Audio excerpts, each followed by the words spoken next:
आगे बढ़ते हैं। छत्तीसगढ़ में इसी साल विधानसभा चुनाव होने हैं। यूं तो लोकतंत्र में एक एक वोट अहम है, लेकिन प्रदेश में सत्ता साधने के लिए दुर्ग जिले की वैशाली नगर विधानसभा क्षेत्र काफी मायने रखती है। साल 2000। नमस्कार, मैं हूं मिथिलेश ठाकुर और आज हम चुनावी चर्चा के लिए मौजूद हैं वैशाली नगर विधानसभा क्षेत्र के स्मृति नगर में। यहाँ पर बहुत से लोग हमारे साथ में हैं, हम उनसे बातचीत करेंगे। चूंकि अब आने वाला समय है वो चुनावी वर्ष भी है और 6 महीने के बाद में सभी को वोट डालना है। सरकार के 4.5 साल पूरे हो चुके हैं और अब कुछ दिनों के बाद में पूरी तरह से माहौल जो होगा वो चुनावी माहौल होगा और लोगों के बीच में जो है मुद्दे सबसे अहम होंगे। हम बातचीत करेंगे। सबसे पहले देखिए, 4.5 साल हो गए हैं, 6 महीने के बाद चुनाव है, कैसा देखते हैं? मुझे ऐसा लगता है कि 90 में सबसे ज़्यादा उपेक्षित अगर कोई विधानसभा है पूरे छत्तीसगढ़ में तो वैशाली नगर विधानसभा है।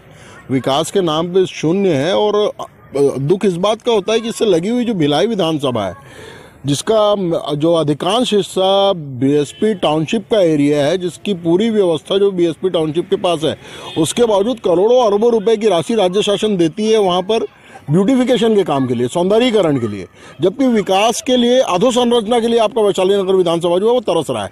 मूलभूत आवश्यकताएं जो है यहाँ की, सड़कों की, नाली की, बिजली की, आप इस गार्डन की देखिए, इसकी साफ सफाई की व्यवस्था, गार्डन बना हुआ है लेकिन साफ सफाई, तो ये सारी अव्यवस्थाएं जो वैशाली नगर विधानसभा में है, उसका मूल कारण ये है कि योग्य प्रतिनिधि हमको आज तक कभी मिला नहीं वैशाली नगर विधानसभा से। देखिए, क्या लगता है कि 4.5 साल हो गए, आपके जो जनप्रतिनिधि हैं वो कितना आपकी ओर ध्यान दिए, कितना विकास की ओर ध्यान? 4 साल हो गया, लेकिन बसीन जी मेरे को तो एक बार भी यहाँ दिखे नहीं है, तो उसके हिसाब से तो उन्होंने यहाँ कुछ काम नहीं किया। मुझे लगता है ऐसा कि प्रतिनिधि बदलना चाहिए यहाँ का। भले ही भारतीय जनता पार्टी आए, लेकिन प्रतिनिधि बदलना चाहिए। क्या लगता है किस तरह के चुनावी मुद्दे हैं, आप लोग क्या चाहते हैं वैशाली नगर में? हम तो अभी ये चाहते हैं कि वैशाली नगर विधानसभा क्षेत्र में अभी जो भी निर्वाचित हो यहाँ के लिए काम करे, चाहे वो किसी भी पार्टी का आए, और यहाँ की जो मूलभूत सुविधाएं हैं उन्हें पूरा करें। ठीक है, मूलभूत सुविधाएं। क्या लगता है 4.5 साल में क्या क्या चीज में यहाँ पर ध्यान देना था जो नहीं दिया गया? जो विधानसभा का मेजर जो वोटिंग शेयर है ये स्मृति नगर गृह निर्माण मंडल के अंतर्गत आता है, बहुत सारा वोटर जो है। लेकिन 5-6 सालों से हम लोग देख रहे हैं कि जो भी जो डेवलपमेंट है वो सोसाइटी करा दी तो करा दी। जैसे अभी बोला इन्होंने कि पार्क बना हुआ है, जिम पार्क बना हुआ है, बहुत सारे जिम पार्क बने हुए हैं, लेकिन उनका जो रख रखाव है, जो बेसिक आपका जो साफ सफाई है, हाइजीन है, वो मेंटेन नहीं हो पाता है। ये जो नहर है, अभी आप बरसात के दिनों में आ जाएंगे तो चलने लायक नहीं रहता है। जी जी, आपको थोड़ा बताना चाहूंगा कि वैशाली नगर विधानसभा का जो गठन हुआ था वो वर्ष 2008 में हुआ था। उसके बाद में अब तक की यदि बात किया जाए तो सिर्फ एक बार कांग्रेस के विधायक रहे हैं, उसके बाद लगातार बीजेपी के विधायक हैं। अभी वर्तमान में जो विद्यारतन भसीन भारतीय जनता पार्टी के विधायक हैं। तो चलिए और कुछ लोगों से हम बातचीत करेंगे। देखिए, वैशाली नगर की यदि बात किया जाए तो क्या लगता है कि देखिए काफी महत्वपूर्ण भी ये एरिया कहलाता है, लेकिन क्या लगता है मूलभूत सुविधाओं के अलावा और अन्य चीजों में कोई ध्यान दिया गया? नहीं, बिल्कुल भी नहीं। मूलभूत सुविधाएं जो सबसे प्राथमिक होनी चाहिए किसी भी राजनेता के लिए, उसी का अभाव है। बिल्कुल भी कार्य किसी भी दौरान इनके कार्य में मतलब हुआ ही नहीं है और मूलभूत से ही मतलब एकदम किसी प्रकार की कोई सुविधा नहीं है।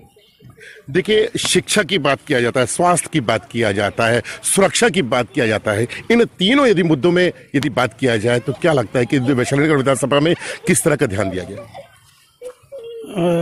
सबसे पहले तो मैं यहाँ पे हमारी एक बहुत पुरानी मांग है नहर की, सबसे पहले मैं उसी के बारे में बोलना चाहूँगा कि इतनी पुरानी मांग होते हुए भी आप नहर देखेंगे तो पूरा सीवरेज लाइन का पानी और गंदगी उसमें भरी हुई है। तालाब जो हमारा स्मृति नगर का इतना पुराना तालाब है, वहाँ पे हम नहर के पानी को, जब नहर छूटती है तो हम उस नहर के पानी को तालाब में इकट्ठा नहीं कर पाते, इतना गंदा रहता है। और ये हमारी जो समस्या है ये बहुत पुरानी है और हमारे अध्यक्ष महोदय कई बार इसके लिए आवाज़ उठा चुके हैं और कई बार आंदोलन भी हुए हैं, लेकिन आज तक के इस मांग की तरफ ध्यान भी नहीं दिया गया। जी, तो देखिए, अभी बहुत सारे लोगों की समस्याएं हैं, खासतौर पर मूलभूत सुविधाओं की बात किया जाए तो इनका ये कहना है कि मूलभूत सुविधाओं की ओर ध्यान नहीं दिया गया। विधायक की बात किया जा रहा है तो 4.5 साल बीत गए हैं, विधायक भी इनको देखने के लिए नहीं मिले हैं। कुछ और अंकल, आप बताइए किस तरह की समस्या है? अब आप वोट डालेंगे, क्या सोच के डालेंगे? भाई, हम बुजुर्ग लोग हैं, बुजुर्ग लोग आके यहाँ पार्क में आके थोड़ा घूम लेते हैं, बेंच पे बैठ के थोड़ी देर आपस में बात कर लेते हैं। अब वो ये पार्क की हालत तो ऐसी है कि गंदगी बनी हुई है ना, चारों तरफ ये पॉलीथीन के वो पड़े हुए हैं और बैठने में अच्छा नहीं लगता है, गंदगी लगती है। और दूसरी बात ये है कि ये जो नहर सामने आप देख रहे हैं ना, ये नहर में सीवरेज का पानी जाता है लोगों का। उसकी वजह से क्या है कि वहाँ से आने पर आपको 2 पुल पे बहुत बदबू मिलेगी यहाँ से एंट्री करने पर, और मच्छरों की मार। यहाँ 6 बजे के 6:15 बजे के बाद बैठ नहीं सकते, इतने मच्छर। चलिए, हम महिलाएं भी हैं हमारे साथ, उनसे हम बातचीत करेंगे। सबसे पहले जानेंगे, आप वोट डालेंगे, आप लोग कैसे रहेंगे मुद्दे आप लोग के? मुद्दे तो जैसा कि सभी ने कहा, मूलभूत आवश्यकताएं जरूरी होनी चाहिए, पूरी होनी चाहिए। लेकिन अगर शासन इस पर ध्यान नहीं देता है, आंदोलन किए जाने पर भी ध्यान नहीं देता है, तो क्या कर सकते हैं? प्रत्याशी को तो बदलना ही पड़ेगा, और जो प्रत्याशी काम करेगा उसी को ही वोट दिया जाएगा। बस क्या मुद्दे? जी, विकास है मेन मुद्दा। जी, किस तरह से सोचते हैं आप कि महिलाओं की सुरक्षा को लेकर यहाँ पे क्या किया? जी, मैं नारी सशक्तिकरण की ओर से बात करना चाहूँगी कि एक तरफ कहा जाता है कि नारी तुम पुरुष की अर्धांगिनी हो, मगर नारी पुरुष की अर्धांगिनी नहीं, वो उस आधे पुरुष को संपूर्ण करने के लिए वो शक्ति बनती है। लेकिन आज वो शक्ति इस विधानसभा क्षेत्र में, आज वो शक्ति खुद ही असुरक्षित है। कारण कि बाहरी विद्यार्थी जो पढ़ने आते हैं वो यहाँ की लड़कियों, स्त्रियों के ऊपर गलत नज़र रखते हैं, जिससे वो असुरक्षित महसूस करती हैं। तो मैं यहाँ पर नारी सुरक्षा और नारी शिक्षा के लिए मांग करती हूँ। धन्यवाद। तो देखिए, कई बड़े संस्थान यहाँ पर आते हैं। वैशाली नगर की अभी मैं बात करूँ तो वैशाली नगर में कई बड़ी हॉस्पिटल्स आते हैं, बस्ती का क्षेत्र भी आता है, पॉश कॉलोनियाँ भी आती हैं, और यही वो विधानसभा क्षेत्र है जहाँ पेयजल की सबसे अधिक समस्या आई थी। डायरिया भी फैला था, डेंगू भी फैला था। चलिए, और कुछ लोग हैं, उनसे बातचीत करेंगे। देखिए, पेयजल को लेकर बात होती है, क्या लगता है पेयजल महिलाओं की सुरक्षा की ओर कैसा ध्यान देते हैं? महिलाओं की सुरक्षा की ओर तो बहुत ही कम ध्यान है, और विकास तो मेन मुद्दा है हम लोग का। विकास तो ध्यान देना ही चाहिए विधायक साहब को। देखिए, लगातार घटनाएं हो रही थी, महिलाओं के लिए आप क्या चाहते हैं? जी, महिलाओं के लिए हम सुरक्षा चाहते हैं। जी, ठीक है। अब पेयजल की बात कर रहे थे हम, तो पेयजल के लिए काफी ये चर्चित रहा है ये वैशाली नगर विधानसभा, क्योंकि डायरिया भी फैला था, डेंगू भी फैला था। हम यहाँ कुछ और लोगों से बात करेंगे। देखिए, पेयजल को लेकर किस तरह का सोचते हैं, क्योंकि डायरिया भी फैल चुका है, डेंगू भी फैल चुका है, और अन्य बीमारी भी फैलती है यहाँ पे। पेयजल को लेकर जो शिवनाथ का पानी हमको मिलना है, जो फेज 2 चालू हुआ था, जो पहली योजना चालू हुई, उसके बाद फेज 2 में काफ़ी सारे सर्वे हुए। सर्वे होने के बाद भी काम उस पर हुआ नहीं है। शिवनाथ का पानी प्रत्येक घर तक पहुंचे और पर्याप्त मात्रा में पहुंचे, ये पहला उद्देश्य होना चाहिए आपका। भैया, हम शुरू से बात कर रहे हैं, जो टाउनशिप एरिया है, जो भिलाई विधानसभा है और जो वैशाली नगर विधानसभा, दोनों के बीच में एक पटरी का फासला है, लेकिन जो अंतर आप देखेंगे वो जमीन और आसमान का अंतर है दोनों विधानसभाओं के बीच में।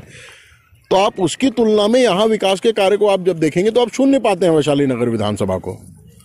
पेयजल की व्यवस्था जिस तरह की भिलाई में है या और अन्य जगह है, वैशाली नगर में आपके पास जब 77 MLD प्लांट आ गया, आपके पास सारी सुविधाएं आ गई, आपको जो इसको विस्तार करना चाहिए था, जो भागीरथी योजना पहले आई थी, उसके बाद फिर दूसरी योजना आई, लेकिन उसके अमृत मिशन आया, उसके तहत जो सर्वे है, उस सर्वे होने के बाद रिजल्ट जो है वो शून्य रहा।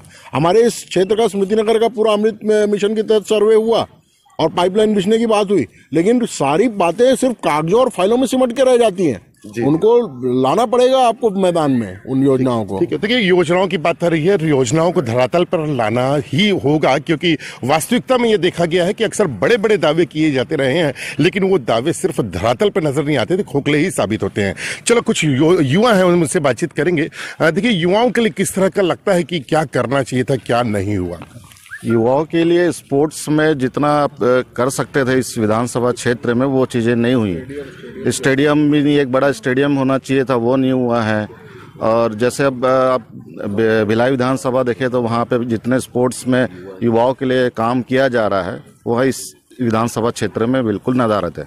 ठीक है, देखिए, वैशाली नगर की बात किया जाए तो भिलाई नगर और वैशाली नगर के बीच में सबसे बड़ी नेशनल हाईवे 53 है। अक्सर वहाँ एक्सीडेंट होते हैं। क्या लगता है कि वहाँ पे किस तरह की कार्य होना चाहिए? पुलिस को सबसे पहले कुछ अच्छा काम करना चाहिए, डिवाइडर्स होने चाहिए और स्पीड कंट्रोल होना चाहिए। जो भी ट्रक्स जो नेशनल ट्रक्स हैं उनको बाहर निकालना चाहिए। जो नेशनल बाईपास रोड बनाना चाहिए सरकार को, ये सब पे ध्यान देना चाहिए। ठीक है। देखिए, सुरक्षा की बात किया, पुलिसिंग की बात किया जाए तो पुलिसिंग यहाँ पे किस तरह का देखते हैं? पुलिसिंग तो ठीक है, व्यवस्थाएं जो हैं, लेकिन जो एक रहता है कि लोकल जो सेल्फ अवेयरनेस है वो नहीं है, क्योंकि स्टूडेंट्स हैं बहुत ज़्यादा। और अभी इन्होंने बोला कि भिलाई जो है स्पोर्ट्स हब है, नॉलेज हब भी है, तो डेफिनेटली जो स्मृति नगर एरिया है वहाँ पर एक सेंट्रल लाइब्रेरी जैसा रायपुर में अपना बना हुआ है, और एक मिनी स्टेडियम या स्पोर्ट्स कॉम्प्लेक्स बहुत जल्दी बनना चाहिए, क्योंकि यहाँ से ही निकलते हैं जितने भी बच्चे हैं, यहाँ से सेक्टर एरिया जाते हैं प्रैक्टिस के लिए। ठीक है, ठीक है। तो देखिए, कई सारे मुद्दे सामने आए हैं और कई मुद्दों को लेकर ये अपेक्षाएं रखते थे, लेकिन वो अपेक्षाएं पूरी नहीं हो पाई है, चूंकि अब 4.5 साल बीत गए हैं और अब है वक्त आएगा वोट डालने का। तो ये सारे मुद्दे जो इनके ध्यान में रहेंगे और इन्हीं मुद्दों को ध्यान में रखते हुए ये वोटिंग करेंगे। अगले बार फिर किसी विधानसभा में आपसे मुलाकात होगी, तब तक के लिए दीजिए इजाजत। नमस्कार। तो इसी के साथ ही 23 की महाभारत में फिलहाल इतना ही। नमस्कार।